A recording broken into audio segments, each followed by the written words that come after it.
Assalamualaikum warahmatullahi wabarakatuh. Innal hamdalillah wassalatu wassalamu ala Rasulillah man la nabiyya ba'dah.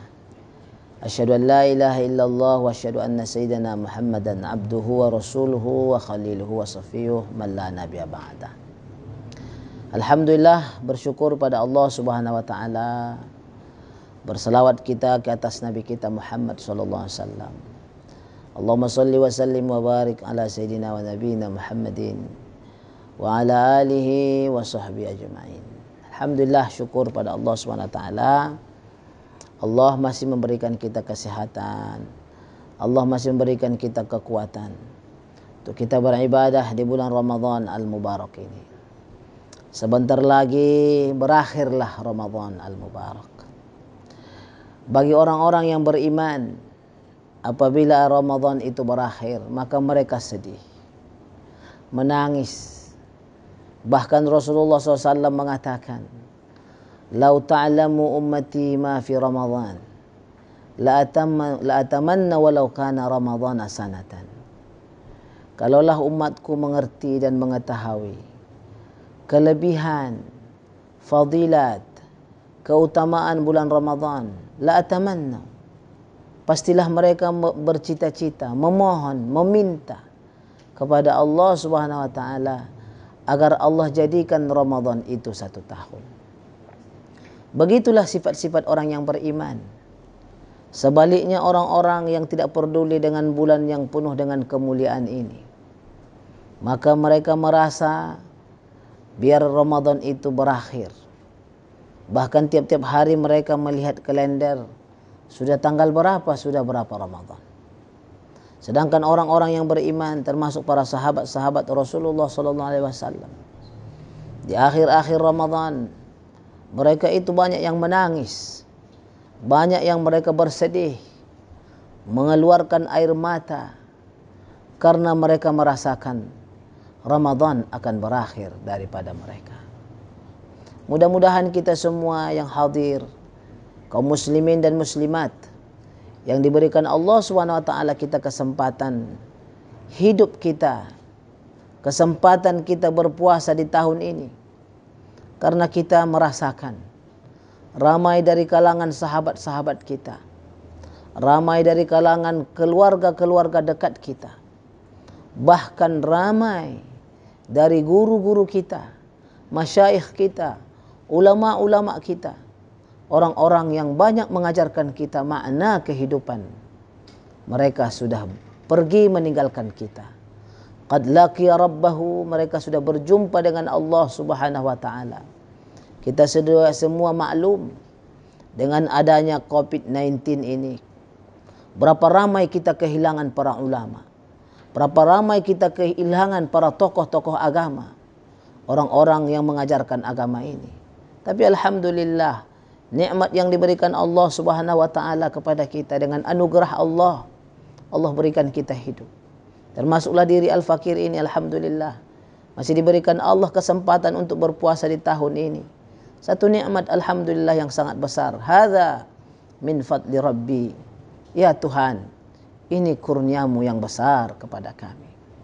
Dari itu, hai saudara-saudaraku sekalian, marilah di akhir-akhir Ramadan ini kita tingkatkan amal soleh kita, amaliyah kita, ibadah kita, kedekatan kita kepada Allah Subhanahu wa taala. Jangan kita sia-siakan kesempatan yang ada ini. Jangan sampai kita rugi. Jangan sampai kita menyesal, karena kita tidak ada jaminan dari Allah Subhanahu wa taala apakah kita masih hidup di tahun depan, di Ramadan yang akan datang. Dan juga saya berpesan, Al-Fakir berpesan kepada diri Al-Fakir sendiri dan juga kepada kaum muslimin, apabila nanti berakhir Ramadan, Ramadan meninggalkan kita, kita sudah berpuasa sebulan penuh, kita sudah membaca Al-Quran, kita sudah banyak berqiyam, bertarawih kita, bertahajud kita, melakukan ubudiyah kita, kita banyak menangis di malam-malam Ramadan. Menangislah kita, karena disebutkan al-buka'u min khasyatillah. Banyaklah kau menangis karena engkau takut kepada Allah Subhanahu wa taala. Apa yang kita takutkan? Kita takutkan apa yang akan kita bawa menghadap Allah Subhanahu wa taala. Dengan begitu banyaknya nikmat dianugerahkannya kepada kita, dengan begitu banyaknya nikmat dikurniakannya kepada kita, sudahkah kita bersiap untuk menghadapi satu hari yang pasti kepada kita? Itulah kematian. Wahai saudaraku kaum muslimin, kaum muslimat yang dirahmati Allah. Di dunia ini tidak ada yang pasti. Semuanya tidak ada yang pasti kecuali satu, hanyalah mati. Kematian itu adalah pasti. Innal mauta haq. Sesungguhnya mati itu adalah benar. Mati adalah pasti. Dari itu hai saudaraku, kalaupun berakhir Ramadan, masih ada satu amalan yang sangat besar pahalanya. Itulah berpuasa sittam min Syawal, 6 hari di bulan Syawal. Dalam hadis disebut Rasulullah sallallahu alaihi wasallam, "Man shama Ramadhana imanan wa ihtisaban, thumma atba'ahu sittam min Syawal, faka'annama kas-shaumid dahri." Siapa-siapa kata Rasulullah sallallahu alaihi wasallam, dia berpuasa di bulan Ramadan penuh dengan iman, wahtisab, mengharap ridhanya, mengharap perhitungan dari Allah Subhanahu wa taala. Thumma atba'ahu sittam min Syawal, kemudian dia mengikuti, yaitu puasa 6 hari nanti di bulan Syawal. Setelah habis 1 Syawal, mungkin dari 2 Syawal, 3 Syawal, atau kita mulai dari 7 Syawal, seolah-olah dia puasa satu tahun. Masya Allah, begitulah kelebihan, begitulah anugerah Allah SWT. Apalagi puasa ini, satu amalan yang disebut oleh Rasulullah SAW, sesungguhnya puasa itu adalah li wa ana ajaziyun bih. Puasa itu kata Allah untukku. Semua amalan Bani Adam itu semuanya untuk mereka, kecuali puasa. Karena sesungguhnya puasa itu ana ajaziyun bih. Sayalah yang membalas kebaikan-kebaikan mereka, orang-orang yang rajin berpuasa. Dari itu hai saudaraku kaum muslimin, jangan kita lalai nanti.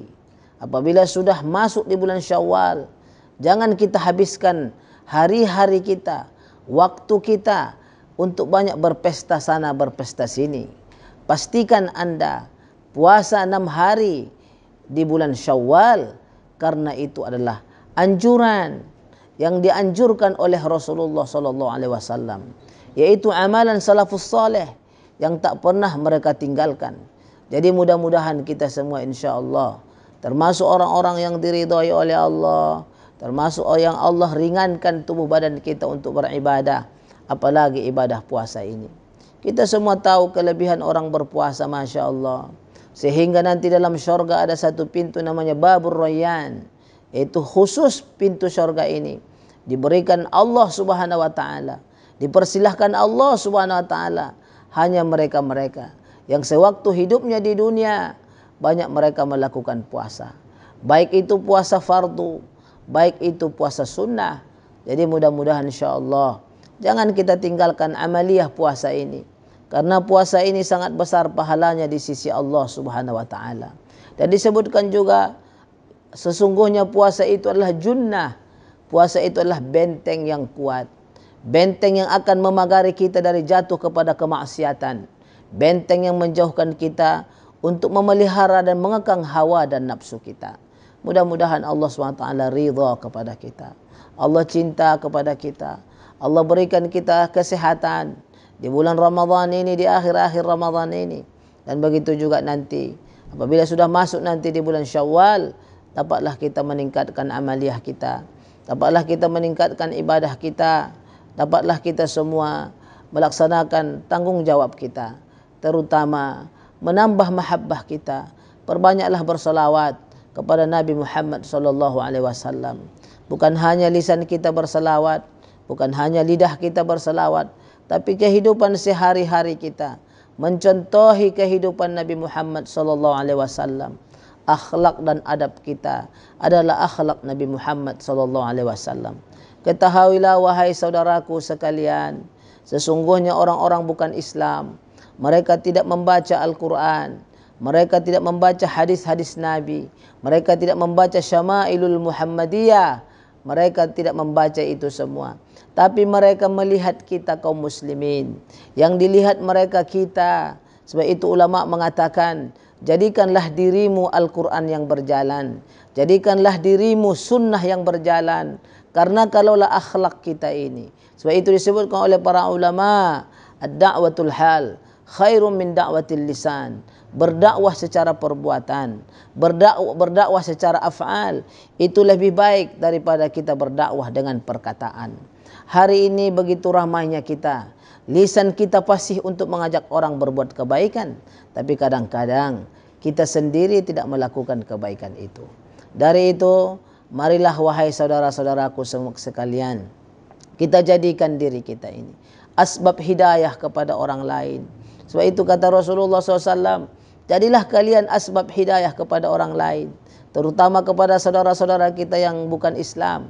Sehingga dengan kita melihat kita, akhlak kita, budi pekerti kita, cara bercakap kita, cara berbuat kita, perangai kita, akhirnya mereka lihat, sehingga ramai dari kalangan mereka nanti jatuh cinta dengan agama ini. Inilah yang selalu dilakukan oleh Rasulullah SAW. Nabi kita bukan hanya berkata-kata, Nabi kita tidak banyak bercakap, tapi Nabi kita berbuat. Rasulullah itu berbuat, dicontohi orang, baik perkataannya. Laqad kana lakum fi Rasulillah uswatun hasanah. Sesungguhnya ada pada diri Rasulullah itu contoh teladan yang baik. Termasuklah puasa ini, menenggang diri kita, mendidik diri kita, menterbiah diri kita, agar kita menjadi insan-insan yang baik. Dengan berpuasa kita diajarkan arti kemanusiaan. Dengan berpuasa kita diajarkan arti lapar, supaya kita mengerti bagaimana nasibnya orang-orang miskin. Supaya kita paham bagaimana orang-orang yang fakir apabila tidak ada yang mau dimakan. Dengan kita lapar, maka lahirlah dari nurani kita, lahirlah dari jiwa kita sifat mahabbah dan kasih sayang, menolong orang, membantu orang. Ini semuanya dilahirkan dari keberkahan puasa. Saudaraku kaum muslimin, sekali lagi saya menekankan kepada diri Al-Fakir sendiri, marilah sama-sama kita jadikan puasa kita puasa yang penuh dengan makna, puasa yang penuh dengan kebaikan, bukan hanya puasa seperti yang disebutkan oleh Rasulullah SAW, kamin sa'imin laisa lahu min siyami illal ju'a wal 'atash. Berapa banyak orang yang berpuasa, mereka tidak dapat apapun dari puasanya, tidak dapat kebaikan dari puasanya, illal ju'a wal 'atash, kecuali yang mereka dapat hanyalah lapar dan dahaga. Sebagai kesimpulannya, saya tekankan kepada diri saya sendiri dan kita kaum muslimin, setelah berakhir Ramadan nanti, janganlah kita tinggalkan. Ada lagi sunnah nabawiyah, ada lagi amalan puasa yang sangat besar pahalanya di sisi Allah Subhanahu wa taala. Itulah puasa 6 hari di bulan Syawal. Mudah-mudahan Allah memberikan kita kesehatan, dapat kita nanti melaksanakan dan mengamalkannya. Wal afu minkum. Assalamualaikum warahmatullahi wabarakatuh.